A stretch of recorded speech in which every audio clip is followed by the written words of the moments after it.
is Identity at the Center. Welcome to the Identity at the Center podcast. I'm Jeff, and that's Jim. Hey, Jim. Hey, Jeff, how are you? Oh, not so bad. Yourself? Doing great. Hey, did you know that we are the official podcast of ID Pro? Yeah, I did know that. That was news we made back in, May, which feels like 7 years ago. But yes, very cool. IDPro.org. You know, you and I have been fans of the organization, members of the organization for several years. And yeah, couldn't be happier about that. Yeah, two things I wanted to point out. One is I'm sure we have a lot of listeners who are new to the identity space, maybe not ID Pro members yet.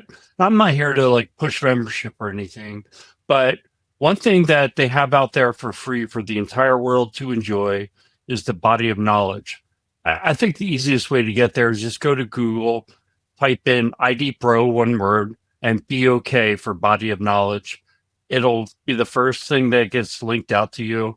Click on that, and my goodness, it's just a bunch of educational material that you can kind of dive into for absolutely free. Now, if you are a member, the second thing that I want to talk about is the Slack channel, right? I mean, we talk about the Slack channel all the time, but it's just such a great resource where you can just go out there and there's a gig section, so you can put in if you have a job and you're looking for somebody and you want some help kind of recruiting people, or vice versa, if you're looking for a job, kind of putting that out there on the Slack channel. But there's all kinds of obviously identity content as well, where you can post questions or just be a lurker and read what's being written about topic, what kind of issues people are running into, and the people are happy to give on the ID Pro Slack channel. So I agree with almost everything you just said. The only thing I'll disagree with is, heck yeah, we want people to go over there and register and become members. So yes, please, consider it. I think it's a relative bargain. I think it's like $150 a year for an individual membership, and the Slack channel alone is worth it. You can ask any question you want. There's tons of really smart, helpful people and people really to help. So everything you said, absolutely true. idpro.org. There's links on our homepage. I think I even set up a little flyout banner that says, official podcast for them. But yeah, super cool. We've done some episodes with folks. We had Joni on recently, and we try to do a quarterly update as well, just kind of what's going on with ID Pro at large. Yeah, there's always a lot going on, and in addition, the additional benefit of having people on from ID Pro to give the update is they're great guests overall. So there are people who are deep in the identity space, usually with a lot of experience, and they make great guests for the podcast. Yeah, they're actually real people doing real IAM things, not just a podcast. Yeah, exactly. So it's, even, Heather is is the director of it. And so she's doing identity stuff, and she's doing a whole bunch of writing, and she's got her own podcast thing, which is very cool. You should go check out as well. But it's actually real world identity people. It's not just vendors pushing product, which I don't think there's actually any of that I've ever seen. I think it's probably kind of a hard and fast rule is don't promote product, just get to the heart of matters. Kind of like this podcast, actually. It's just kind of cool. So yeah, I mean, we see almost all the ID Pro leadership at all the conferences, and we're doing a bunch of conferences. Yeah, been a busy boy. I thought it was going to be over when I got back from Vegas after Identiverse, but I've been doing some more Cyber Risk Alliance events. I was in Raleigh a few weeks ago, did a cybersecurity summit there. Moderating a panel on incident response. I'm going to be doing the same panel moderation in Chicago and in Philadelphia in September. So I've got free tickets for that if people are interested in coming out and seeing me. Hopefully I'll be able to get a good crew from the Chicago area, which is where I'm from, to kind of come out and support. But they'll be on our website, idacpodcast.com. Just scroll down a little bit. All of our discount codes are there. So that's cool. The relationship with Cyber Risk Alliance continues into Identiverse in DC in November. So that'll be fun as well. So shout out to Shirley, who's helping make all that possible. And then I think maybe we'll be done at the end of the year with Gartner in Grapevine, Texas in December. So we'll have a new identity game show that will be, debuting later this year, probably as part of that. So looking forward to figuring out the details of how we want to run that. So if you're familiar with Identisquabble and the stuff that we did with the Authenticate conference a few years back on Identifeud, stuff like that, that's the kind of stuff that we're looking to bring to conference, have a little more fun, and we'll be a little more entertaining. Not that knowledge isn't good, but look, we like to have fun, and we think this is an interesting way to approach it too. Yeah, both CRA and Gartner have been great partners for us. They've graciously involved us in their conferences. Obviously, what you said about CRA gives us more opportunity to get out to these regional events. I'm not going to be able to make all of them. It's just been a challenging year in terms of travel, but I'll be kind of more back in the game towards the end of the year. But it's just been a great partnership, great opportunity to get out there and meet people. I think we're always, if people spot us at any of these conferences, just come up, shake our hands, do a fist bump, whatever you're comfortable with. And we'd love to get to meet you and just have a conversation. Yeah. I mean, that's it. We put on our golden podcast pants just like every other person, so that's how we roll. One leg at a time. Exactly. But then we make podcasts. That's right. We make hit podcasts, global podcasts. All right, let's pivot here to our main star, our main attraction. Speaking of real people doing real identity and real security things in the real world, I want to welcome to the show Shawna Hofer. She's the Chief Information Security Officer at St. Luke's Health System in Idaho. Welcome, Shawna. Thank you. Thank you, Jim and Jeff. Appreciate you inviting me to be here with you today. Well, this is a conversation that's been a long time coming. We first met up, I feel like it was probably a couple months ago. We was like, all right, let's get this on the books and we get things going. So I want to give a shout out to Matt Franco, who's the person who made the introduction, one of my coworkers here at RSM, but definitely want to get into this conversation because I don't think healthcare is a topic that we've really kind of hit too hard in our 360 plus episodes that we've done so far. We've had a couple conversations here and there, but this is an opportunity for us to have, real conversation with you. Before we get into that though, I kind of want to understand your journey, right? What's your origin story? How did you, get where you are today as a healthcare CISO? Kind of take us through your steps to get there. Because I think a lot of people see CISO as a destination of where they would like to take their information security career. And maybe there's some advice that you can share with that. Sure. Yeah. I think like many CISOs today, most of us say we have a unique journey in becoming CISO. So I would say I'm probably one of those as well. My undergraduate degree is in accounting. I had no idea I would end up in cybersecurity. After my undergrad, I got an accounting information systems focus for my master's. And that is where I started to pull in more of the IT space. I started my career at Deloitte as an enterprise risk consultant at the time. Really nice name for basically being an IT auditor. While I was doing that work for them, St. Luke's was one of my clients. And I got a call from my clients here at St. Luke's asking me to apply for the identity and access management manager role. And I kindly said, no, thank you. And my husband pushed me to interview anyway. I did. I fell in love with the company. My boss is also very persuasive, who is still my boss all these years later. So I came into St. Luke's leading the identity and access management team. I would say at the time it was probably more really an access management team. If you think about kind of how we think about identity and access management today in a kind of more broadly scoped focus. I did that for a couple of years. And then I ended up taking on all of cybersecurity a couple of years later. So I've been leading cybersecurity at St. Luke's for about 9 years now. That is such a cool story. So I think a lot of people in this space kind of look at, like, all right, I'm an IAM. How do I bridge that gap and go from like an IAM manager? I was an IAM manager as well, sort of, working for companies and stuff like that before I got into consulting.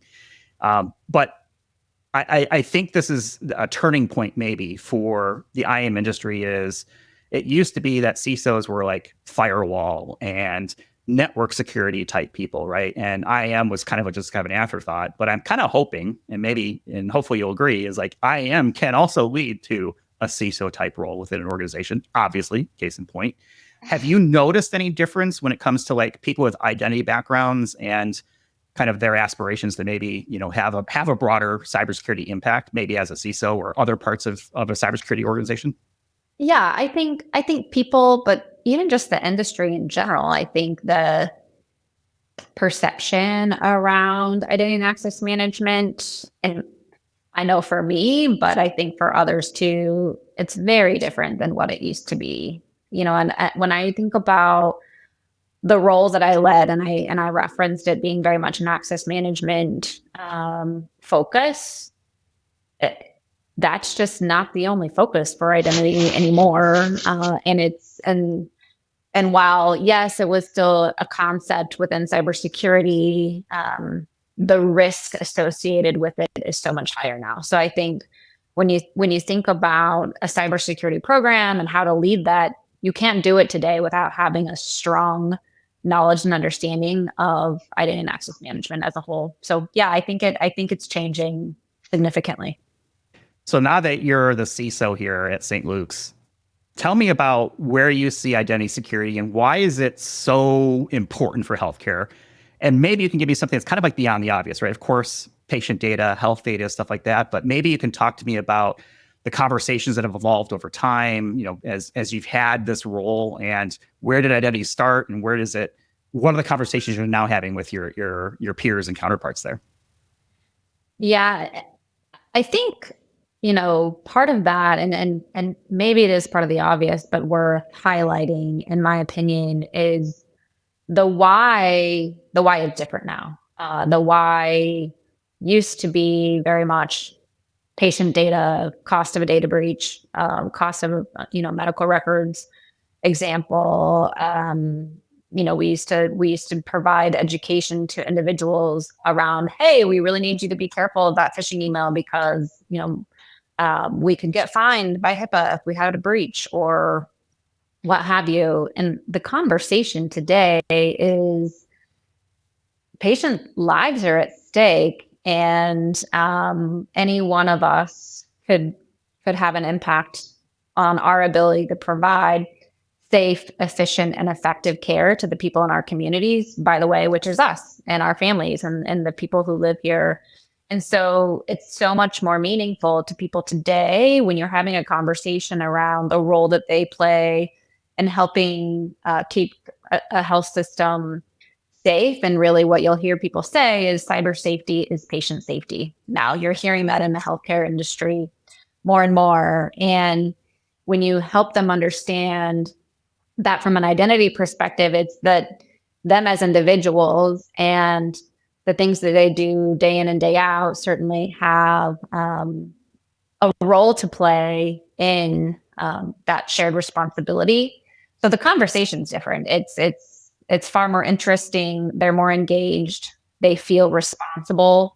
And it makes that conversation and doing the right things or making the decisions about risk balance truly a more balanced conversation rather than, security trying to push security for security purposes. Yeah, Shawna, I think that whole point of view really puts a finer point on the importance of what you do. And what I thought was really cool about that was, it really puts the context around how impactful it is when you make security decisions. So kind of the direction I was thinking of asking this question was around, traditional, I think regardless of the industry, the balance has always been user experience versus security. There's a trade-off, right? You give up one to get the other. And I think across the board, people are, sick and tired of that trade-off, but there is some truth to it still. I think the user experience in healthcare probably has a lot to do around speed, the speed of transactions. So thinking of the patient room and the ability to go in and use computing resources and not be slowed down by security. At the same time, you have the balancing factor that if things aren't secure, problems can happen. So you have this balance, but the patient's life is at stake. So how does that impact what you guys do? Significantly. It's constantly a conversation of trying to balance experience and risk. But the balance, I would say, over time has also shifted. I recall when we started conversations many years ago around, hey, we need to implement multi-factor authentication.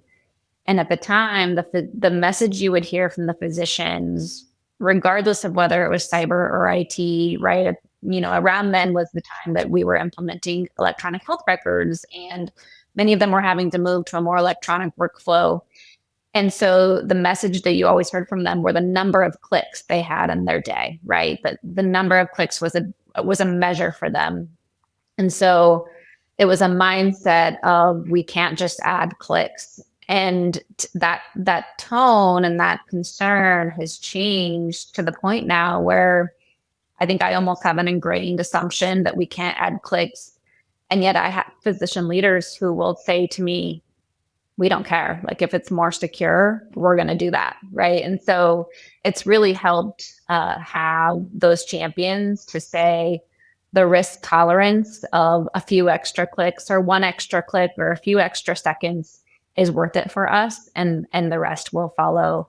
And that's really been part of it. And I've found I have in my identity and access management team just ingrained in them, and I didn't need to do it. They already had it there, that customer service centric design, right? And so they're already very concerned about delivering that, to the point where sometimes I think we're more risk averse from a security perspective, even than our physician leaders would be. So for us, it's I think having the right leadership, non-cybersecurity leadership, our physician representatives, our nursing representatives at the table, to help us lean into that kind of risk tolerance and risk decision making, to make sure we're making the right call overall. No, and I'm glad you used the term risk averse, because that was the term I was going to use. But I guess traditionally I've been wired to think more security equals more risk aversion, or vice versa. However you want to look at it, they're equal sides of the equation. If I make you log in twice, or I make you reset your password every 30 days, that is more risk averse. But could you imagine a scenario where you're providing patient care and you're in a critical situation? You need to see what medications this person's on, and they're saying your password is expired. You've got to go through a password reset. And it kind of seems like a ridiculous example, but I've got to imagine that, like, if you're going to change a setting that is going to potentially make that impact, you really have to do it consciously. You can't just say, all right, well, we're just going to push out updates every 14 days and not care like what the impact is going to be to our care providers. Absolutely. And we have to ingrain that in every decision that we make, from a patching timing to responding to a cybersecurity incident. And we have this computer, we think it needs to be quarantined right away. Pause. Let's make sure that computer isn't tied to someone having surgery right now. And before we make those kinds of decisions. So we have to embed that everywhere. And what's really the trade-off in that is there's risk to both sides, as you pointed out, Jim. There are patient safety risks on the other side, potentially, of the cyber risk decisions. And so it really truly has to be an intentional balance. And that's not something that just the cyber team alone can make those decisions in a vacuum. One thing, a topic that's real hot in identity today is this non-human identity, machine identity concept. And it's really, a lot of it ties back to the identity of things. It seems like things are becoming more connected all the time. I know in your space, things are ever presently becoming more and more connected, which the advantages are obvious, but the security challenges are now multiplied, right? Because now you have attackers have more ways to attack those systems. And I mean, I'd like to hear your input on that, but I would think a lot of those attacks are based on identity and credentials getting stolen. And that's something that constantly you're thinking about. Absolutely. The Internet of Things topic is a significant challenge for all of us, but in healthcare in particular, we have a lot of legacy technical debt, and that includes a lot of those IoT devices. We have things connected today that already blow my mind. I can't imagine the things that are going to be connected 5 years from now. Like we joke about, like pretty soon we'll have band-aids that are connected to the internet, right? Today it's things like treadmills and it's refrigerators that manage the temperature. It's camera. I mean, all the things already that you can imagine weren't necessarily built with security in mind, right? These are things that at the time we bought them, they came with a default password and a user manual that lives on the internet somewhere and wasn't top of mind to whoever brought it in to think about changing that password. And so those are things that security teams across the healthcare industry are having to grapple with now. And not to mention some of the medical devices that we bring in. These are $1 million devices, and they were built years ago, again, not with security in mind. And the manufacturers aren't really quick to get them up to date because the FDA process takes so long. And so we can't just replace them. So a lot of times you're not dealing with the opportunity to secure the device you have. It's how do you mitigate the risk associated with that device? Because you're keeping it for the next 10 years, right? So figure out a different way to come around those identity challenges, because this is just the reality that you're going to have to live with. So let me bring up a question here. As a customer of those types of solutions, what kind of, rigor or imposition or request can you make to your vendors to say, look, this just isn't secure enough? Have something that's stronger than a 4-digit password on your thing, right? Like, what are some of the things that you can do as a CISO, right? And this is made for other people listening as well out there, is what kind of requests can you make to your vendors, and how do you help them understand, like, look, this is a great tool, but it doesn't meet our security requirements? Yeah, I think the healthcare industry has really rallied to come around that so that each CISO isn't having to do it, though they do as well. So, right, just like any other industry, we've got our third-party intake where we're asking questions, setting expectations on design elements that are a lot better now than they used to be, right? So there's kind of a at least plug the hole concept here. But what's great about the healthcare industry, we have created a collaboration group called the Healthcare Sector Coordinating Council. It is a group made up of both public-private industry volunteers, which includes health systems like myself, pharmaceutical companies, medical device manufacturers, and representatives from the government to collaborate on how do we collectively raise the bar for healthcare cybersecurity.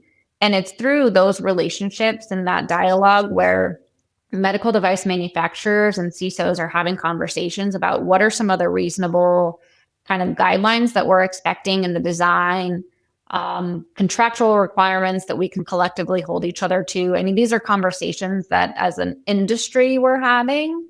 And I think the more people who lean into the Healthcare Sector Coordinating Council will help continue to raise the bar, continue to push on maybe even some federal requirements that fall across all of those. And it has to be, I think, in my mind, at a level like that, rather than onesie twosie CISOs trying to move the needle. We need to do it together. Yeah, you usually have like a coalition of folks to try and move things forward. I want to talk a little bit about AI, because I don't think we can escape any conversation about security at this point, or even an episode of this podcast without getting into AI at some point here. So let's get there. I guess with all of the AI things that have already arrived, what is the single biggest concern with how you can see that being exploited in a healthcare type environment? And please don't scare me too much, because I am frail and feeble and prone to frighten easily. But like, what are the things that you're already thinking about? It's like, oh my gosh, we got to get ahead of that. Or conversely, it's like, oh my gosh, that's going to help us out quite a bit. Because there's also a positive side of this as well, too, right? There's so much positive opportunity in healthcare. I mean, the healthcare industry, we are significantly challenged with having the right amount of caregivers for our communities. There's not enough capacity to meet the needs. And so when you think about that funnel of caregivers is not also increasing to meet the need, the idea of AI is really exciting. And our health system, along with most health systems, is they're ready to rock, right? They're like, hey, AI is going to solve our availability, our access problems. And we need to lean into that. And I think when I turn that around and ask, okay, knowing that we need to help them meet that challenge, we need to enable the growth because it's the right thing for the organization and it's the right thing for our communities and the people who need access to care. It's my concern is, are we moving so fast that we don't know the risk that we're bringing in? Is my cyber team kind of upskilled to the level that they're asking the right questions? And then, of course, right, like that's just the enablement side of AI. How are we also still preparing ourselves to combat the threats of AI? And not to mention all of that in the healthcare industry, one with very small margins, which means not significantly increasing budget on the cyber side to meet the needs for all of those, but having to figure out how to come around it anyway. I'll give you some examples. So St. Luke's is, we have built an emerging tech lab here at St. Luke's with a partnership with CDW. And so we're bringing in kind of what is the art of the possible when it comes to future technologies.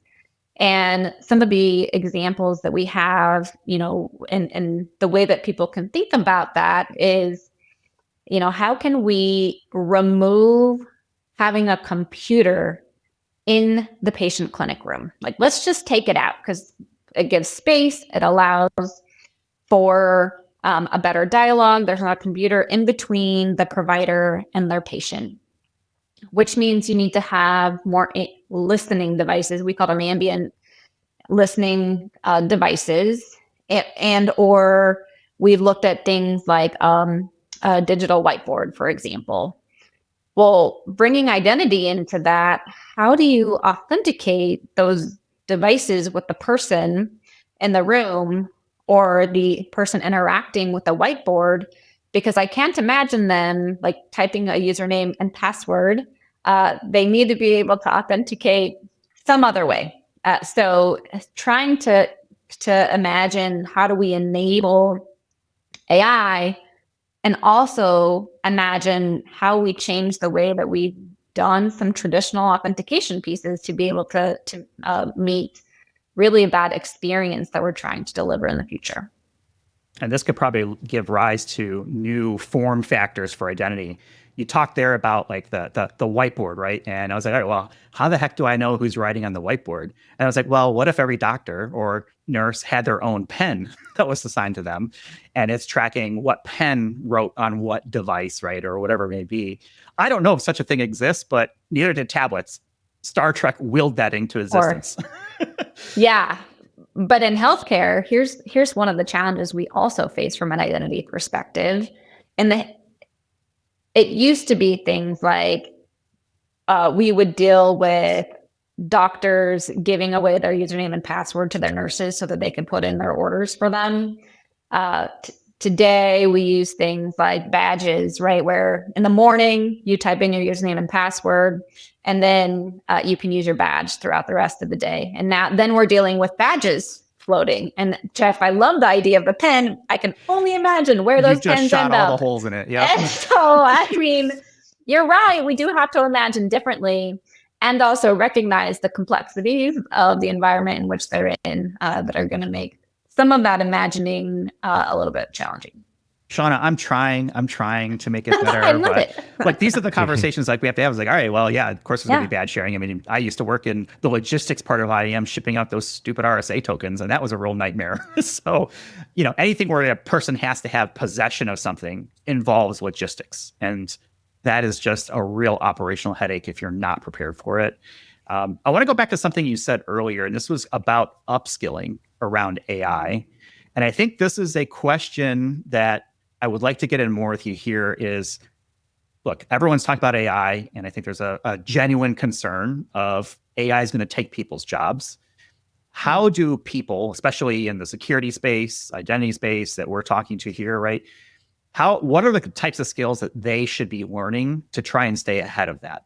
I think, and in my opinion, I hope what people can take away from that concern of I'm going to lose my job is I'm not going to lose having a job. I might lose what I do today, right? Like maybe I don't do those manual monotonous tasks that I've been doing day to day.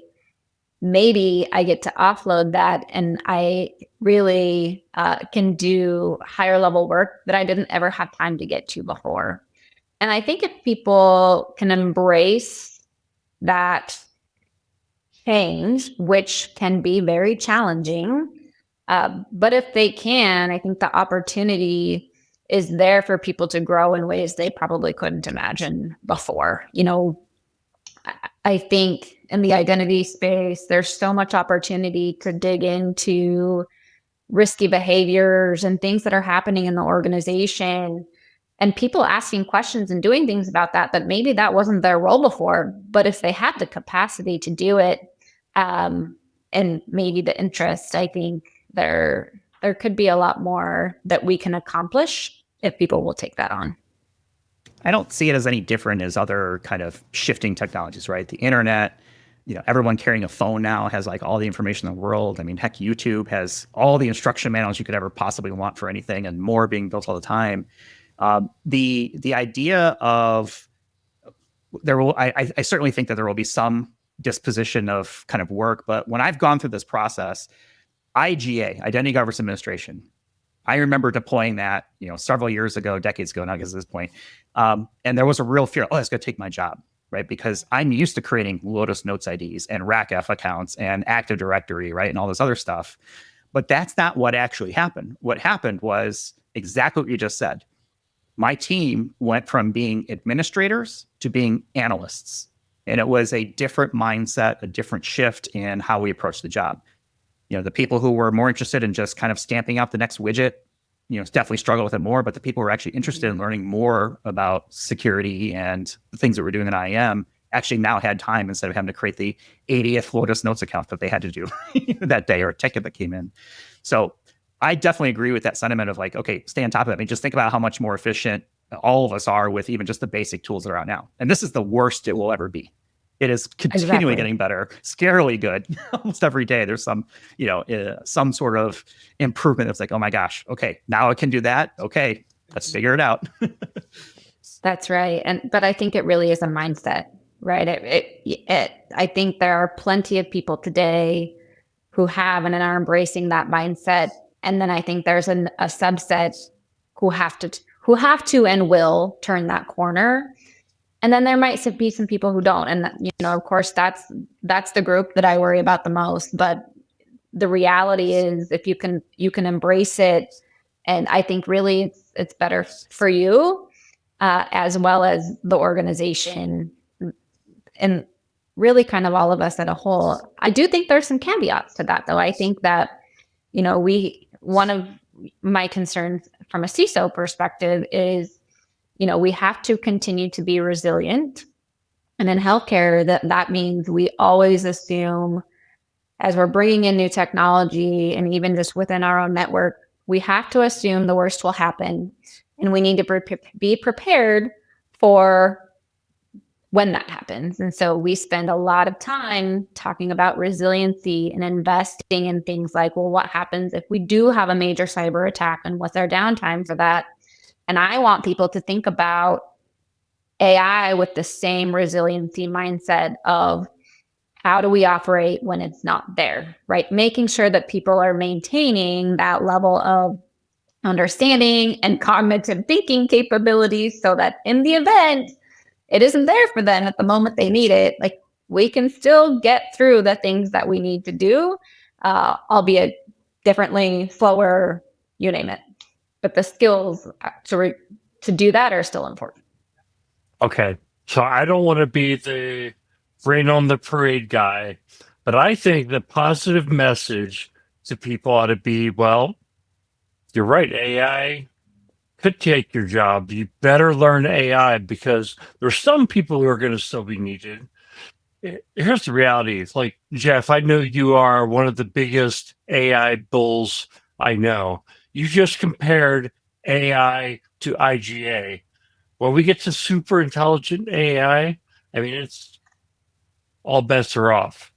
I mean, it's going to be able to do things that we can't even comprehend right now. So 5, 10 years down the road, like, you better really adopt AI and know how to get the job done with AI as it is today and keep up with it. We're entering a new phase of this kind of work that we do. People are still going to be required for some time to come, but I think like any kind of manual tasks or implementing software, writing software, I don't think that that's going to be a job 5, 10 years from now. I think it's going to implement itself. Well, there's lots of jobs that'll change, right? I think we see like, development. We've been teaching and telling people for the last decade, hey, go to school and learn to code and you'll always have a job. Well, guess what? Now code is developing stuff and I'm building Python apps in my spare time on the weekends just to try out AI. I don't know the first thing about Python, but I've got functioning applications. So, there's that. There's just, so when I talked about the IGA shift, I just thought of it as that same mindset of, okay, it's automation. AI at the end of the day is a lot of it is automation. It's repetitive tasks. It's searching the internet. It's surfacing information, all stuff that a human can do. And I think, Shawna, to your point, what we can't have happen, and this is kind of a little bit of the idiocracy moment. It's like, well, it has ultralights. It's okay. Well, we still have to know our content. We have to know our subjects. Yeah. We have to be able to still operate in the absence of AI, because I can't imagine an acceptable answer would be, hi, I'm here in the, the emergency room. And well, we were going to operate and save your life, but we can't because the computer's down, or the AIs isn't working.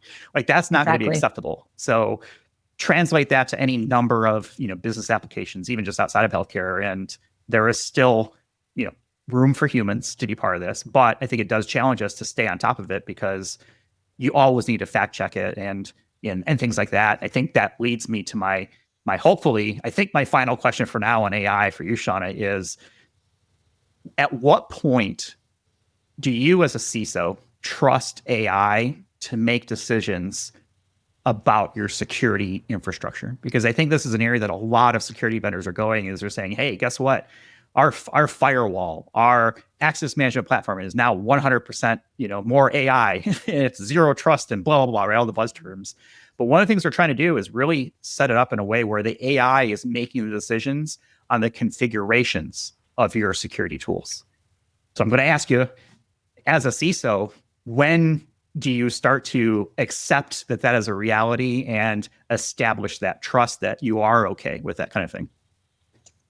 Well, we don't trust our technology today. And we don't even trust today. We have incredible partners, and we're very limited in what we'll let them do, mostly because we are in healthcare and lives are tied to those decisions. And so I think for us to get there, we would first of all have to have incredible data. Like the data needs to be spot on, that would tell the AI agent, whatever is making decisions, the risk associated with those decisions. I don't think that today, I know for a fact, we don't have that data readily available today. It takes a human going and doing that digging in order for us to get there. So the when answer is, I can't give you a timeline, but I can tell you that I would have to put significant effort and investment into making sure that the data quality was good enough to even start the dialogue. So that for us would be a big part of that.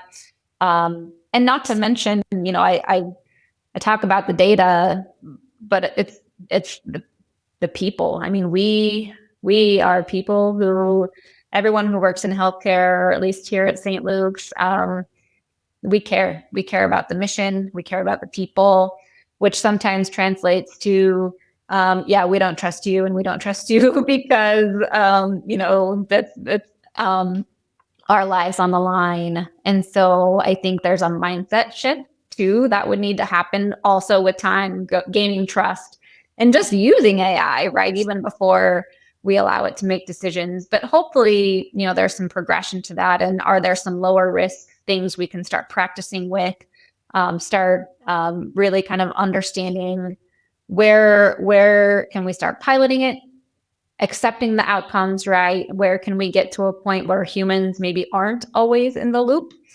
Not on the healthcare side, of course, but really more on the cybersecurity side. I have to work on what those use cases might be. But in terms of those bigger decisions, the data just isn't there yet. So, Shawna, one of the things that Jeff kicked off the whole conversation with was you starting out, or you being a manager of identity and access management. Now you're the CISO. One thing that I can tell in this dialogue that we've had over the past half hour was you, like other CISOs, talk about risk. You learn the language of risk, which I think translates what you do into business speak that the senior people understand. Like, here's the risk, cybersecurity risk, and how it affects the organization. This can't be a tough question. How did you learn that? What is your recommendation for upwardly mobile people in the identity access management arena to learn to speak the language of risk? I learned the language of risk in accounting.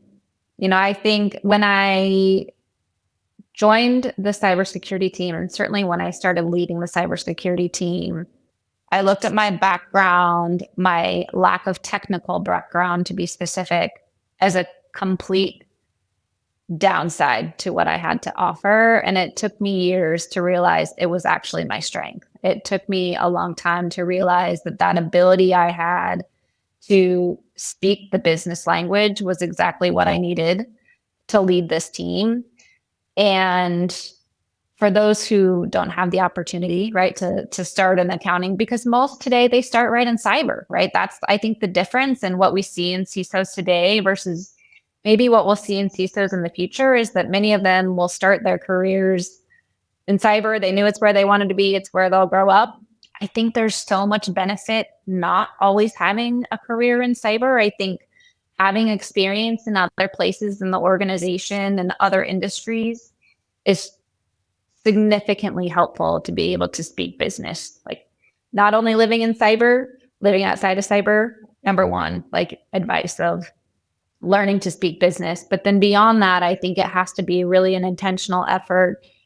And for us in healthcare, it's going and experiencing what our caregivers are experiencing, right? It's putting ourselves in those shoes to make sure that you understand the challenges that they face, the decisions that we potentially are making that impact their workflows. You can't do that without being in their shoes.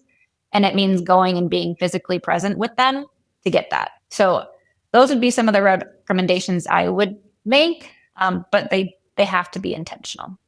So I want to take that and kind of turn it into making the business case for identity. So a lot of folks who are listening, identity practitioners, are needing to make the business case. I always learned there are 3 ways to speak the language of business, making a business case. It was increase revenues, reduce costs, or manage or reduce risk.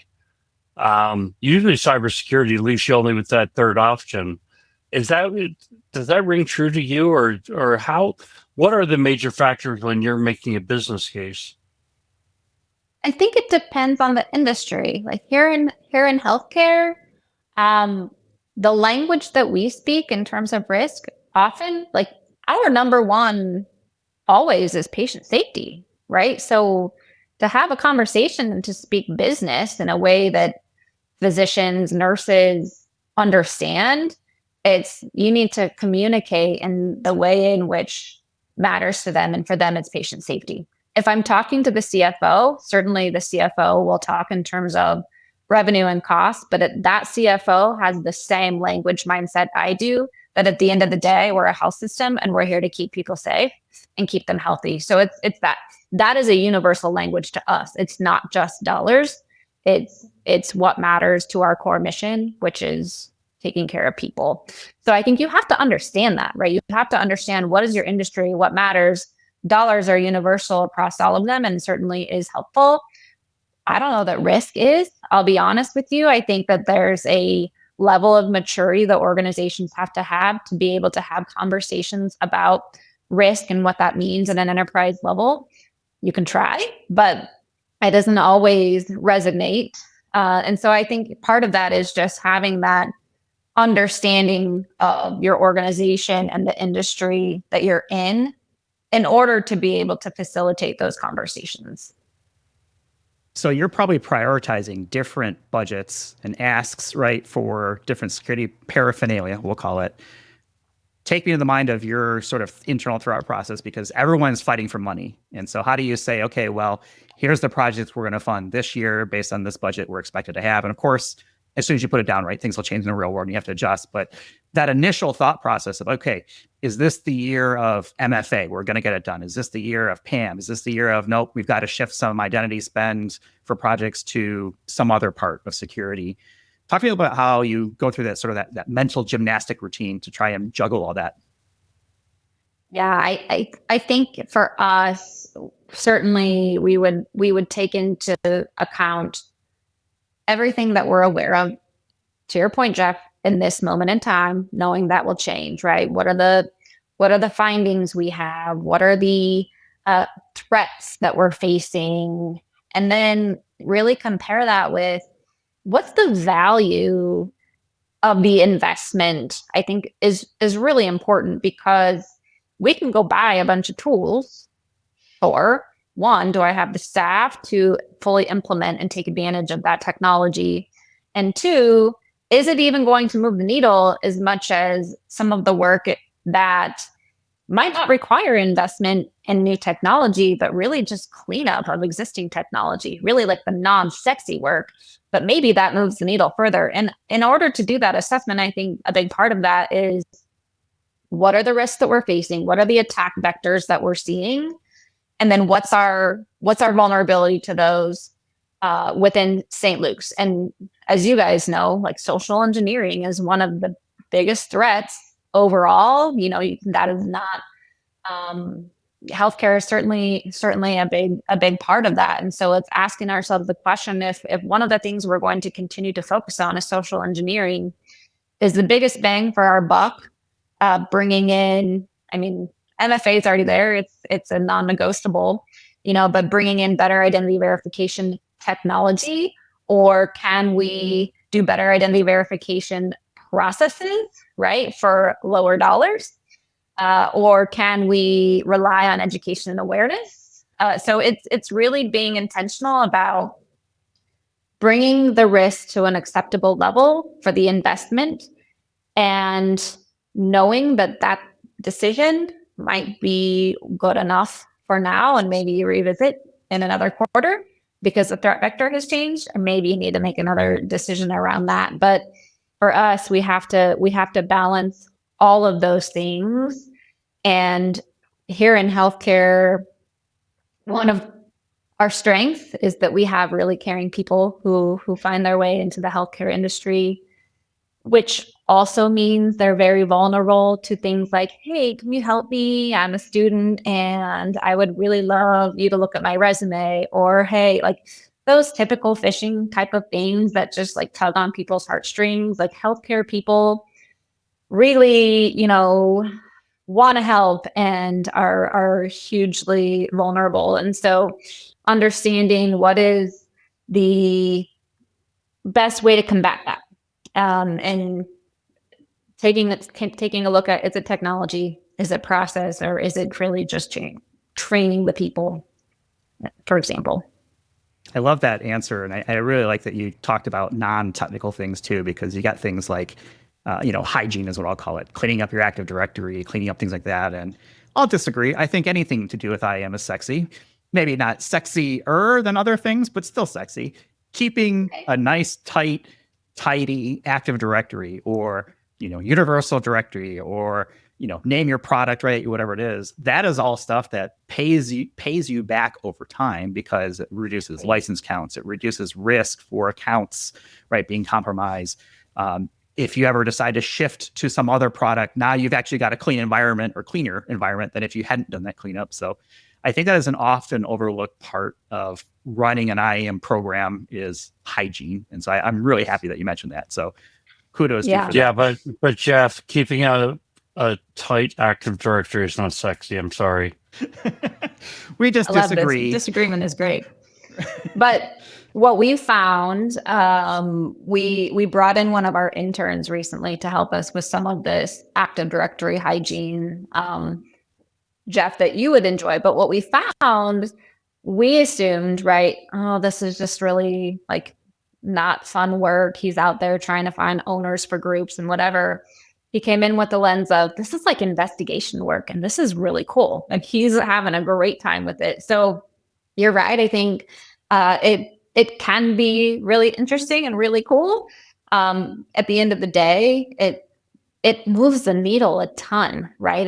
In that clean hygiene, it's a lot of work. But for us, it's been a really good source of investment of time and resources because we're not having to necessarily buy new technology, and yet we are significantly reducing risk. Hey, what better way to meet the business and form relationships than try to find out, hey, Jim, do you know who this account belongs to? Is this yours? Right now you're out there, you're meeting people and you're the face of IAM. Who knows? You become the mayor of IAM town, whatever that looks like for your organization. I want to ask you one final question here, and this is kind of to close things out is let's put on our prognosticator hat and say, okay, so what's coming up in the next 3 to 5 years? Is there an emerging challenge, some sort of technology or some sort of, business reality, especially, and want to hear about the healthcare side, is that you think is going to be very impactful? Is it AI or is it something else? Or is it a combination of things that you're kind of thinking about, we gotta prepare for that?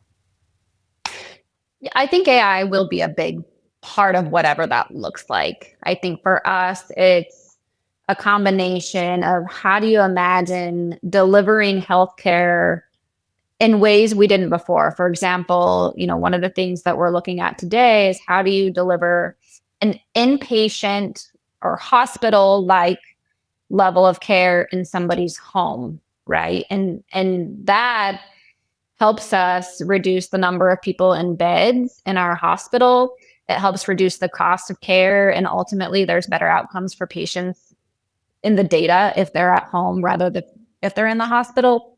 And so, but today that's still pretty resource intensive and nurses or MAs or others having to go to the patient's home. So imagine kind of really the future of that if you can embed the right type of technology into the patient's home and have kind of the virtual care options, monitoring that patient more closely or really helping kind of deliver that care. I think our ability to expand the capacity of care really is going to completely be limited on what we can imagine from a technology augmentation standpoint. AI will be a huge part of that.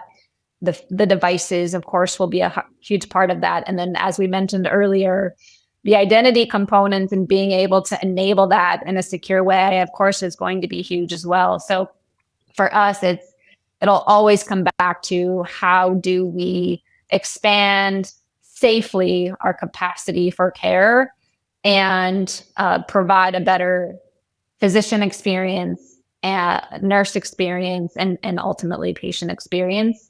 I think all of that is to come. I think it's really exciting to imagine. And I just want to make sure from a security perspective, we're there to enable it. That sounds like a whole lot of identity management coming on with devices in the field and, non-human identities, machine identities, whatever you want to call those, plus the actual people part of it. I really appreciate you taking the time with us here. I do want to ask you one final super relevant question as we end here on a lighter note. If you were a potato, how would you be prepared? I love this question. And You mentioned, Jeff, in your intro, I'm in Idaho, right? And everyone knows Idaho is known for Idaho potatoes. So I think this is a particularly relevant question for me. What I didn't share in my background is that I grew up, my grandparents have owned a family traditional diner for 50 years now. I grew up working in a diner.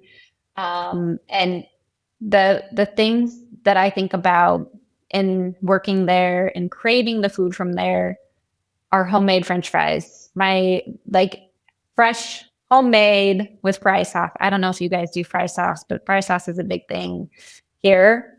So if I were a potato, and I would want to be prepared in the form of homemade French fries, because I think about the feeling I have and wanting, just good like soul food or food that makes me feel connected with people and memories is homemade French fries. See, now, Shawna, I knew I liked you. I knew we had a connection here because you mentioned, the food service background. I spent 10 years in food service. So everything from busing to serving, bartending, managing, even before, actually a little bit parallel before I moved into IT. But so I knew, I think everybody should have to be a server at some point. Agreed. and learn, how to interact with people. But that is such an interesting answer. So describe to me the home French fry. Is it a thick cut? Are we talking like tater tots? Like, help me understand here, the French fry experience that you're describing. Yeah, I think it's not so thick that it's considered a steak fry, but it's not your like really thin fast food French fries. It's greasy, right? Like they're chopping them. They store them in buckets all day in water, so that when you grab them, you drop them in the fryer, they come out like just covered in grease. And so it's a health food. It's so healthy, which is why it tastes so good, and can't have it all the time. But it's what the food I think brings back in terms of how it makes you feel and the memories.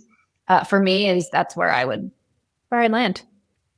So we've asked this question a few different times, and my answer in the past has been potatoes au gratin, and I'll stay with that. Look, I don't discriminate. I'll eat pretty much any potato, as long as there's no sour cream on it. That's not my jam, but potatoes at large are good. Jim, how would you like to be prepared as a potato? Okay, let me first start by saying I love mashed potatoes. I love baked potatoes. I love twice baked potatoes. I love fries. I would not want to have my skin peeled off and thrown in boiling water. I would not want to be shoved in an oven for an hour, and I would not want to be thrown in boiling grease. So I wouldn't like to be prepared in any of those ways. What I'd like to be is forgotten about in a dark closet. And I like to have those little green things growing out of me, and someone look at it and be like, "Oh, that's gross." I throw me in the compost pile and let me just sprout other potatoes. Okay. So can I ask you a question, Jim? Yes. I have a theory. When you were growing up, so Jeff, you already confessed you served in restaurants. You've already answered my question. Jeff, when you were growing up, or Jim, when you were growing up, did you work in restaurants, customer service, or did you mow lawns? No, I worked my first job was at a gas station. Gas station. So customer service facing. That's all right. Maybe you've had enough of that customer service. I have this theory that in IT, most of us either worked in the customer service industry, and those tend to be our more external or outgoing kind of folks. And all of the introverts did something like mowing lawns, and that's how you tell the difference. What did you do as a kid growing up? What was the job? I think we might have to add that question into our repertoire. We always start all of our episodes with our first time guests as like, how did you get into this space? And time to time, we'll ask the potato question. So the potato question is interesting to me. And I promised you I would share this when I asked it. We were kind of prepping, and I didn't give you a whole lot of preface other than here's what I'm going to ask you. Just, be prepared. I've seen a bunch of different answers around this. The most common answer is how I would like to be prepared is what I enjoy the most from a deliciousness standpoint, right? It's It's the story behind it, is what I think tastes good, or the memories that you've got, right? That you kind of shared. The other part of that is the people who think of the pain associated with how that preparation is done. So Jim talked about, doesn't want to be cut up, doesn't want to go into an oven, right? Dropped into a deep fryer. And so he's not even thinking about the positive aspects or the joy that he could bring to somebody as a well-prepared potato. He's thinking about it, and he's not the only one, right? Mm-hmm. And I've asked this question so many times. This came up at Gartner last year as part of one of our sessions. Rebecca asked us that question. It's like, this is a question we ask. And so kind of got people thinking. What I've heard also is a little bit of a spin on Jim's answer, which he added the sprouting thing and throwing it into like a compost pile and making other potatoes. I asked my wife this, and she came up with, well, I'd want to be planted so I could be more potatoes. And so now there's like a third thing. Like, okay, well, I look like an idiot. Like, of course, you want to like be helpful for other people. But so there was the answer of, what do you like? The answer of, well, I don't want to be, killed essentially in this brutal fashion. And then a third answer, which is I'll call the nurturing, life-giving, caregiving type of answer, where it's like, okay, yes, plant me and make me more potatoes. And I noticed Jim snuck that last part in there. That was not there originally, Jim, when I first asked you this, like maybe, I don't know, a year and a half or 2 years or however long it was, 3 years ago. Yeah. Well, I didn't realize I was on the psychology chair. You're right. My main goal is not to be thrown in boiling oil or in a 500-degree oven. You're right. That is my main goal. And I can't fault that. People feel so good, right? Like that's not my role on the show, Shawna. Feelings.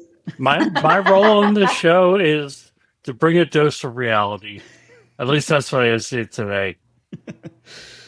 All right. Well, Shawna, I hope to meet up in person at some point, and we can. We didn't even get to the fry sauce. The only fry sauce that I'm aware of would be like ketchup, and mayo is big in Europe. I definitely don't subscribe to that idea. But I would like to understand more about the whole fry sauce concept at some point. Those things brought together. Fry sauce and mayonnaise mixed together makes fry sauce. I'll try anything once. That's about as far as I'll go. All right. I want to hear what you think. All right. We'll go ahead and wrap it up this week for everyone here. I'll have a link to your LinkedIn profile in our show notes. So if people have questions about healthcare, IAM, security, fry sauce suggestions, I would say please don't send her resumes to review, because she probably won't click on that link, as she shouldn't. But I'll have that in our show notes. And then, so for us, make sure that you like, subscribe. We're on the web, idacpodcast.com. Don't forget all of our discount codes are on that homepage there. We'll make it real easy for people. And appreciate everyone watching and or listening. And we'll talk with you all in the next one. You've been listening to Identity at the Center. We hope you've enjoyed the show. Make sure to like, rate, and review. And we'll be back soon. But in the meantime, hit the website at identityatthecenter.com. See you next time on Identity at the Center.